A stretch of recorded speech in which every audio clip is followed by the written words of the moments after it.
तो हेलो दोस्तों।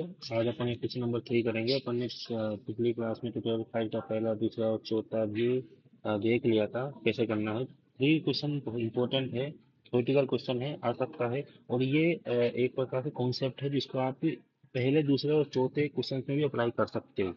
क्यों?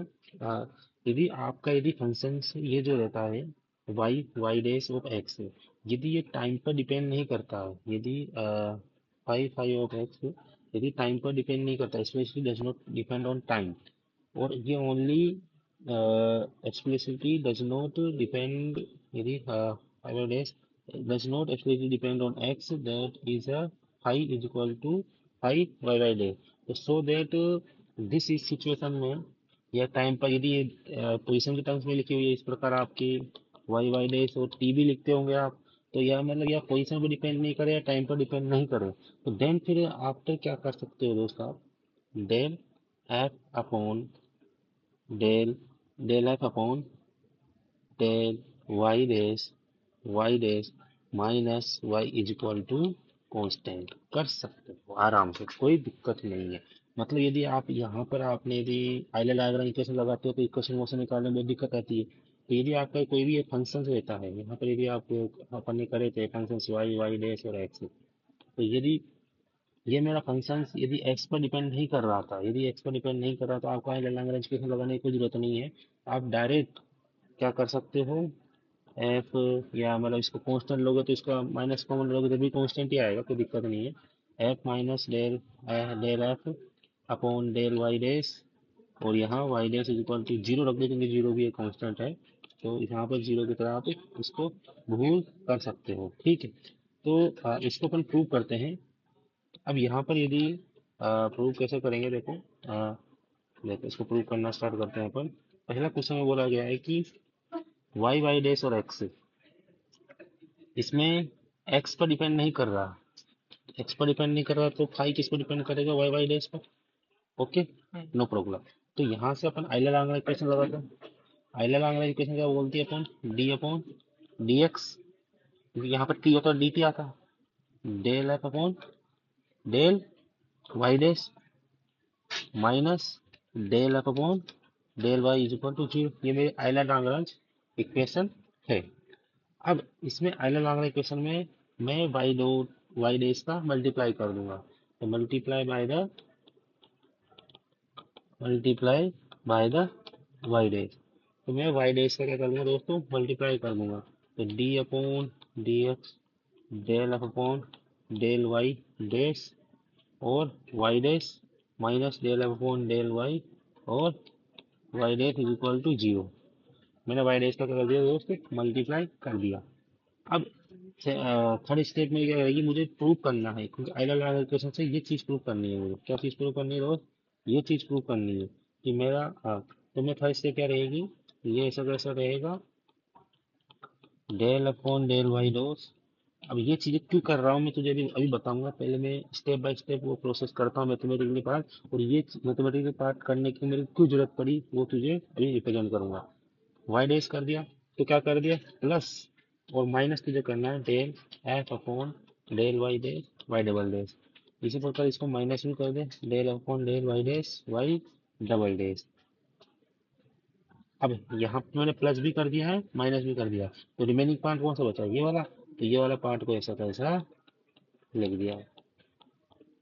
ओके, यहाँ तक आपको कोई प्रॉब्लम नहीं आनी चाहिए। तो मैं यहाँ से ये वाला पार्ट ऐसा कैसा सेम टू सेम यहाँ पर आ जाएगा। यहाँ से माइनस कॉमन लेकर del F upon del Y dash y double dash plus del F upon del y और y dash equal to zero. ये वाला जो पोर्शन है ना, ये वाला, ये जो टर्म है, इसको मैं बोलता हूँ डेल एफ अपॉन, इसको क्या बोलते हैं दोस्त? Del F upon del X. Del F upon del X, तो ये वाले टर्म की बोलते हैं। और यहाँ पर क्या बचा हुआ था? ये वाला ऊपर वाला पार्ट बचा हुआ था, डी अपॉन डी एक्स, इसको उतार लेते हैं, प्लस डेल ये और वाई डबल डेल। अब इसको कैसे, क्योंकि अपना तो अब फंक्शन कौन सा हो गया? एक्स पर डिपेंड नहीं कर रहा, जब ये वाला चीज प्रूव करनी है ना, तो अपना फाइव तो वाई वाई डेज पर डिपेंड करने लग गया दोस्त, ठीक है। तो मैं क्या करूंगा कि डेल फाइव को अपन ऐसे लिख सकते थे, जैसे कोई फंक्शन होता है तो डेल वाई, वाई लिख देते थे, प्लस डेल फाई ऐसे वाई डी वाई लिखते थे। फिर ये वाई डैश था तो ये डी वाई डैश लिखते थे।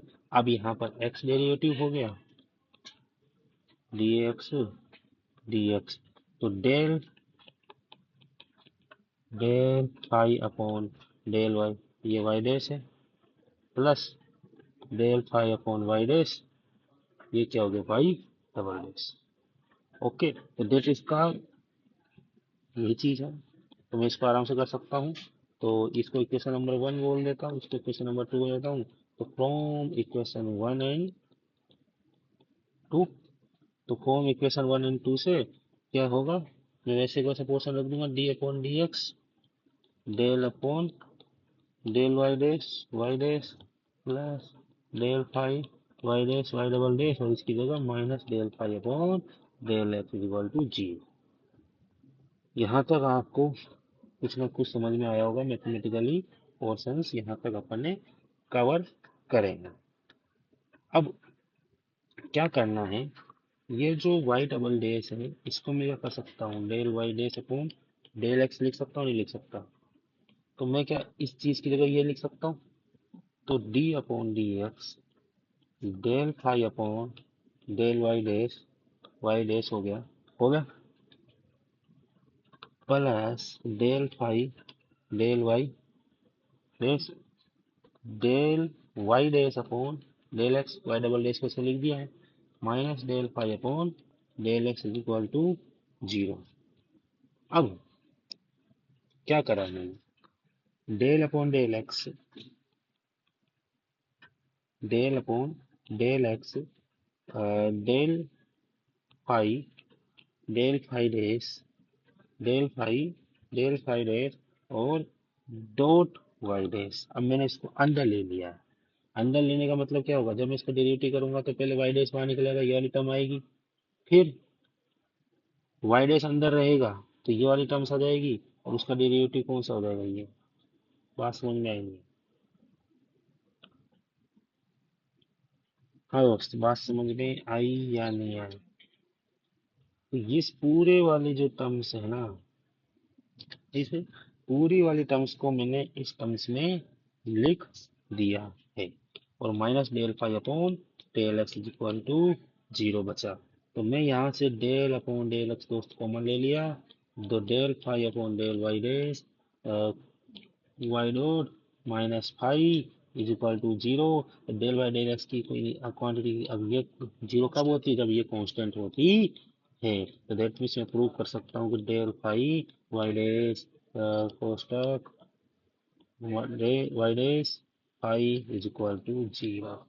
तो मतलब तेरा यदि कोई भी यदि फंक्शन तेरे पास निकले, और वह यदि टाइम पर या एक्स पर डिपेंड नहीं हो, मतलब ये तीसरी क्वांटिटी के इक्वल नहीं हो, वाई या वाई डैश या टाइम हो या कुछ भी हो, किसी क्वांटिटी का डिपेंड नहीं हो या एक्स पोजीशन हो, तो तू डायरेक्ट वाली इक्वेशन लगा सकता है। आइडियल लॉगरिथम इक्वेशन में क्या होता है, थोड़ा कैलकुलेशन में दिक्कत आती है, ये वाली इक्वेशन लगाए तो कैलकुलेशन में दिक्कत नहीं आएगी। तो इसलिए मैंने ये चीज बताई है, इसका स्टेप मैं तुझे दोबारा याद करवा देता हूँ, देख। सबसे पहले तुझे आइडियल लॉगरिथम इक्वेशन लिखनी है, फंक्शन मान लिया, मल्टीप्लाई कर दो वाई डैश का, और इसके पास del phi upon del Y dash y double dash को जोड़ दे, घटा दे, जोड़ा घटाया, सेकेंड स्टेप याद रह गया, ठीक है। थर्ड स्टेप में तुझे इसको एक अपने डिफरेंशियल फॉर्म में लिखना है, del five upon del X. Third step याद हो गया, तो अपना थर्ड स्टेप हो चुका है ये यहाँ पर, है ना। अब तुझे अब क्या करना है, ये वाला पार्ट तो आ गया, तुझे लास्ट में फाइव तो चाहिए। अब तुझे कैसे भी करके इन सबको डेल अपॉन डेल एक्स, और जो अंदर वाला पार्ट बचा था, अंदर वाला पार्ट कौन सा होता है, डेल फाई वाई डैश और वाई डैश वाला, वो लाना है। अब वो कैसे भी करके कैसे लाएगा, वाई डबल डैश को तोड़ेगा del del Y dash upon del x में, डेल वाई डैश से डेल वाई डैश कट जाए या कुछ ऐसा, मतलब कटेगा नहीं, मतलब तो उसे डिफरेंशियल टर्म्स में इसको लिख सकता है। देखो, इसको इस प्रकार से डिफरेंशियल टर्म्स में लिख सकता है, कटेगा नहीं, सॉरी। इस प्रकार से इसको डिफरेंशियल टर्म्स में del phi del upon del X से, तो इस प्रकार से तो इसको टर्म्स में लिख देगा, तो तेरा आंसर आ जाएगा। ओके, तो ये था। फोर्थ पोर्शन था, तो जैसे इसको डेल बाय डेल एक्स को कॉमन लेगा तो ये चीज़ कांस्टेंट हो जाएगी, तो ये चीज़ कांस्टेंट होते ही मतलब में से जीरो भी कांस्टेंट में जीरो भी हो सकता है, तो ये चीज़ मेरा प्रूफ हो गया। तो यहाँ से इसका answer. Thank you for watching this video.